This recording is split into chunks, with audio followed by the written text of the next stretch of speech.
السلام عليكم ورحمة الله وبركاته. إن سلام يا خياري ميل بدون جعليس كجوكتان وأضيقي محمد إبراهيمها وحنا لسوي دينا يا عملي سوي دي فيزا لوتري كندا ملاذ هاي جوابته أفضل ومية وحنا أركي advertisement اللي سمعنا فيسبوك يدا إيميل فربضن ودتك لو شيء إن فيزا لوتري كندا لاذ هاي أرنكا مجرو وبين أبور يدتك إن العقل جوعنا الربو مرك أرنكا الله صعدا.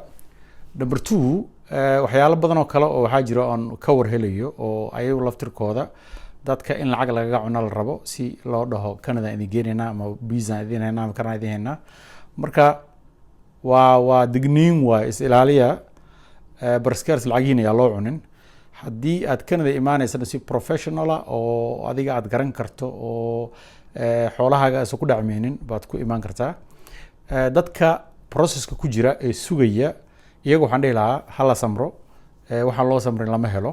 It takes time. Su'aalihiina way badan yihiin waan ogahay qof wax sugayana way iska dhib badan tahay inuu wuxuu sugayay uu dhaqso helo. Hala sugo time hala siiyo way imaan doontaa insha Allah nin walba maalinkiisa ayuu hadduu Ilaahay u qoro imaan doonaa. Waa idin salaamaya. Assalaamu calaykum waraxmatullaahi wabarakaatuh.